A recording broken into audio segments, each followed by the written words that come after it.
bienvenue pour cette nouvelle vidéo. Alors oui, ça fait très longtemps que j'ai pas filmé de vidéo, ça fait à peu près 3 ans. Mais j'avais envie de faire une vidéo aujourd'hui pour vous raconter quelque chose que j'ai vécu, un rêve que j'ai réalisé. Et donc voilà, en fait j'ai été voir Christina Aguilera en concert le 4 juillet. Et donc je voulais vous en parler. Donc c'est pas la première fois que je filme cette vidéo, pardon. Je l'ai déjà filmée, sauf qu'en fait en la montant je me suis aperçue qu'elle durait 1h30 et encore j'avais pas fini de la monter. Donc je me suis dit, va falloir la recommencer et parler moins. Clairement parler moins. Donc là je pense que cette vidéo sera quand même en 2 voire 3 volets parce que je peux pas juste vous raconter le concert, il faut un avant, un après. Donc je vais vous raconter un peu tout ça. C'est parti. Donc tout s'est fait un peu à la dernière minute, c'est-à-dire que j'avais envie d'y aller, mais je pouvais pas aller au concert à la base parce que je travaillais ce jour-là. Sauf que par un concours de circonstances, en fait, j'ai eu ma journée de repos. Et donc du coup, je me suis dit pourquoi pas y aller. Mais après, il fallait savoir comment faire pour y aller parce que le concert était à Paris. Donc je me suis dit si je prends la voiture ça coûte cher. Conduire dans Paris, c'est pas franchement mon style. Et de 3, en fait, j'allais être fatiguée après le concert. Donc je me suis dit on va prendre le train, sauf que pour revenir de Paris vers là où j'habite, il n'y avait pas de train qui partait à minuit ou quelque chose comme ça. Donc je me suis dit bon, faut que je prenne une chambre d'hôtel. Et après je me suis donc renseignée sur le prix des chambres d'hôtel et j'ai carrément halluciné. C'est-à-dire que une chambre à l'Ibis Style qui est juste à côté de l'Accor Hotel Arena, ça coûte 115 € la nuit. Clairement j'ai pas cet argent à dépenser dans une nuit d'hôtel. Donc au départ je me suis dit bon bah c'est pas grave, tant pis, je n'y vais plus et puis voilà. Mais en vrai ça m'embêtait vraiment parce que c'était un de mes rêves et je sais qu'en fait Christina vient pas souvent en France. Le dernier concert qu'elle avait fait avant le dernier, il datait d'il y a 13 ans, donc je me suis dit c'est l'occasion ou jamais.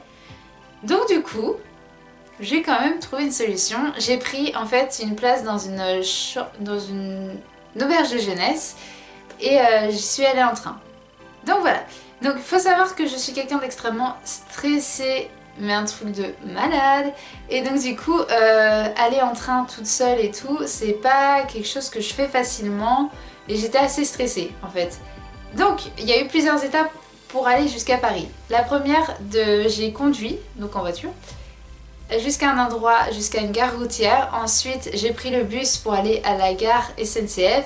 Après, j'ai pris le train pour arriver à Paris. Et une fois que je suis arrivée à Paris, j'ai pris le métro pour aller à mon auberge de jeunesse.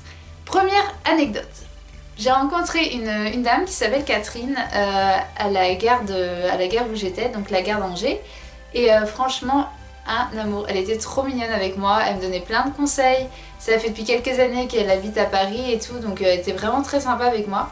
Donc voilà, ensuite donc, j'ai pris le train et tout, pour la première fois de ma vie. Et je suis donc arrivée à Paris. Donc j'ai tout de suite été voir un mec de la RATP pour lui demander comment faire pour aller jusqu'à mon auberge de jeunesse parce que je ne prends jamais le métro. Hein, c'est pas dans ma campagne qu'on va prendre le métro.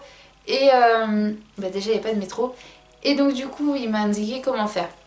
Sauf que le problème c'est que deuxième anecdote, là où je devais m'arrêter, eh bien le train du métro ne s'est pas arrêté. Donc du coup j'ai dû faire sens inverse et après j'ai réussi à trouver mon auberge de jeunesse. Sauf qu'en fait je suis arrivée trop tôt et ils n'avaient pas préparé ma chambre. Donc du coup je me suis dit il faut que je mange parce que j'avais faim. Et en fait c'est pas évident de trouver quelque chose de végétarien sur Gentilly parce que la plupart des restaurants là-bas sont des kebabs. Donc voilà, j'ai quand même trouvé un sandwich et puis je me suis installée dans un parc, donc c'était cool. Après je suis revenue à l'auberge de jeunesse et j'ai pu faire un petit tour et après j'ai pu découvrir ma chambre. Et franchement c'est hyper bien pensé, c'est un truc de malade. Déjà les lits, il y a des prises donc tu peux mettre ton portable à charger pendant la nuit, c'est impeccable. Les salles d'eau elles sont géniales. Donc t'as donc une petite pièce avec une cabine de douche, avec un lavabo, tout dans le même truc. Enfin franchement c'est super bien pensé. Ça a été, en fait la déco a été faite par une designer. Je sais jamais si on doit dire designer ou designeuse. Je crois que designeuse tu peux pas le dire parce que c'est pas correct. Mais enfin bref, du coup c'était vraiment très très bien. Il y a un restaurant là-bas et il y a un bar. Mais attention, les consommations coûtent assez cher. Donc du coup voilà, j'étais très contente, j'étais vraiment ravie et je me suis dit c'est génial. Et ensuite j'ai été voir le mec de la RATP qui était au niveau de l'arrêt de RER où j'étais. Enfin qui était proche de l'auberge de jeunesse pour lui demander comment faire pour aller à l'Accor Hotel Arena et ensuite lui demander comment faire pour revenir de l'Accor Hotel Arena. Donc il m'a tout très bien expliqué, franchement hyper sympa. En vrai je suis tombée qu'avec des gens sympas, donc nickel. Donc il m'a tout expliqué, donc sur un petit calepin j'ai tout noté. Ensuite, j'ai pris ma douche, je me suis habillée, je me suis maquillée. Et donc là, on doit être à peu près sur les coups de 17h, 17h30 et les portes de l'Accor Hotel Arena ouvraient à 18h. Et en fait, moi dans ma tête, c'était en mode il faut être absolument là à 18h. Sauf qu'en fait, non, ça ouvre à partir des 18h, mais jusqu'à 20h à peu près, tu peux rentrer. Donc du coup, une fois que j'étais prête, je suis partie, pas loin de 18h quand même. Hein. C'est Léa quoi. Et donc du coup je prends le métro. Donc une fois que je suis arrivée à l'Accor Hotel Arena, j'ai direct été aux toilettes parce que j'avais envie de faire pipi.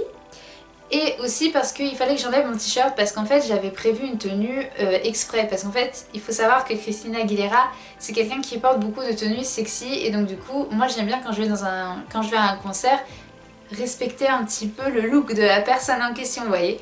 Et donc du coup... Troisième anecdote, je ne sais pas faire de trois avec mes mains, yes.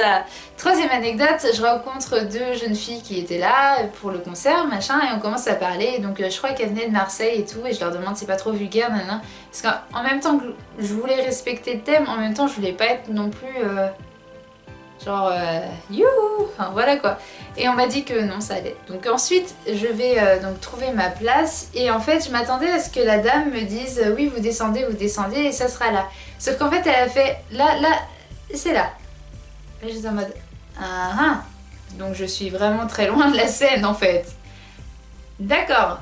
Bon, c'est pas grave. En même temps, je peux pas me plaindre dans le sens que déjà la place en elle-même m'a pas coûté très cher. Et je l'ai prise au dernier moment, donc faut pas s'étonner, tu vas pas avoir les meilleures places si tu t'y prends au dernier moment. Donc voilà, donc je m'assois, machin. Et en fait, il était quoi? Ouais, peut-être 20h. Et donc j'étais toute seule, hein, forcément. Et quand je regardais les autres gens autour de moi, bah, il y avait plein, je sais pas, d'amis, de couples, de familles et tout. Ils se prenaient tous en photo, nanana. J'ai tapé un selfie, je me suis sentie ridicule. Parce que j'étais vraiment toute seule, j'étais genre... Donc voilà, j'ai pris une photo, d'ailleurs elle est pas belle la photo. Et après j'étais au merchandising store et j'ai acheté donc cette affiche donc avec toutes les dates, vous voyez pas très bien mais en fait il y a toutes les dates de tournée pour The X Tour. Et donc avec Christina. Et donc voilà, j'ai un peu papoté avec la fille du merchandising store parce que j'avais rien à faire d'autre en fait en attendant la première partie. Et en fait ça m'a choquée de voir qu'elle connaissait très peu Christina Aguilera et qu'elle savait pas ce que Christina avait fait dernièrement. Et en fait c'est un peu le sentiment général que j'ai eu même avec les fans des Christina parce qu'il y en a plein qui étaient en mode ouais le dernier album, ouais hein, ouais. J'étais en mode bah non en fait, même la dame du merchandising store, enfin je veux dire tu vends des articles d'une artiste que tu connais pas. Mais non en fait, après, je peux comprendre, genre si c'est tout le temps la même tous les soirs qui vend les articles des personnes, bon, au bout d'un moment, elle va pas faire des recherches à chaque fois, mais c'est vrai que ça m'a un peu perturbée. Bon, je suis revenue à ma place, et là, quatrième anecdote, en fait, il y avait une autre personne, enfin, il y a une personne qui est venue à côté de moi, parce qu'en fait, c'était une personne qui s'était trompée de place, elle croyait qu'elle était plus devant, mais non, elle était pas plus devant, elle était plus derrière. Et donc elle s'appelait Anna Cecilia, enfin je pense qu'elle s'appelle toujours Anna Cecilia. Et vraiment un amour adorable cette fille, mais vraiment c'est trop mignonne quoi. Donc on a commencé à parler de Christina Aguilera et tout.